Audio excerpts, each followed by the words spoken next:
സ്വന്തമായി വെടിയുതിർക്കുന്ന ആളെ നിങ്ങൾ കേട്ടിട്ടുണ്ടോ? അതായത് സ്വന്തമായി തലയിലേക്ക് നിറയൊഴിക്കുന്ന ആളെ കേട്ടിട്ടില്ലെങ്കിൽ കാണിച്ചു തരാം. അത് ഡൊണാൾഡ് ട്രംപ് ആണ്. ഇപ്പോഴത്തെ ഗ്രീൻലാൻഡ് വിഷയത്തിൽ യൂറോപ്പിന്റെ ഐക്യം കണ്ട് അമേരിക്ക ഞെട്ടിയിരിക്കുന്നു എന്ന റിപ്പോർട്ടാണ് പുറത്തു വരുന്നത്.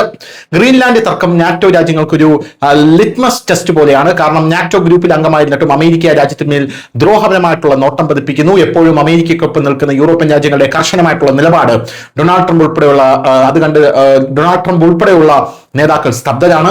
ആഗോള രാഷ്ട്രീയത്തിൽ യൂറോപ്പിന്റെ കൂട്ടായ ശബ്ദത്തിന്റെ ആധിപത്യം എപ്പോഴും സത്യമാണെന്ന് വമ്പിച്ച നയതന്ത്രം വീണ്ടും തെളിയിച്ചു.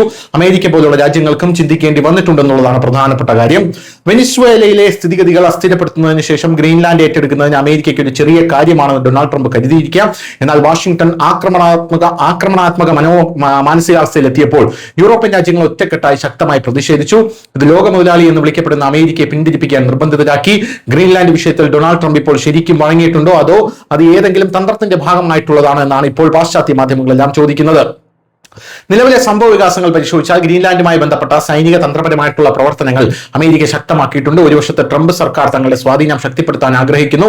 റഷ്യ, ചൈന തുടങ്ങിയ ശക്തമായ രാജ്യങ്ങളുടെ ആധിപത്യം ആർട്ടിക് മേഖലയിൽ വർദ്ധിച്ചു വരുന്നതിനാൽ ഗ്രീൻലാൻഡ് അതിന്റെ പ്രധാന കേന്ദ്രമായതിനാൽ അമേരിക്ക അതിനെ നിയന്ത്രിക്കാനും അതിന്റെ ആധിപത്യം പ്രകടിപ്പിക്കാനും ആഗ്രഹിക്കുന്നു. എന്നാൽ അമേരിക്കയുടെ ഈ മനോഭാവം യൂറോപ്യൻ രാജ്യങ്ങൾക്ക് ഇഷ്ടപ്പെട്ടില്ല.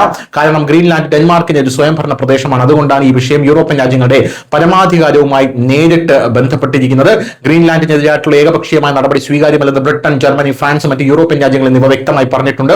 നാറ്റോ അംഗങ്ങളാണെങ്കിലും സുരക്ഷയുടെ പേരിൽ പ്രാദേശിക സന്തുലിതാവസ്ഥയിൽ കൈകടത്തുന്നത് ഫലപ്രദമാകില്ലെന്ന് യൂറോപ്യൻ രാജ്യങ്ങൾ യു എസിന് തെളിയിച്ചു കൊടുത്തിട്ടുണ്ട്.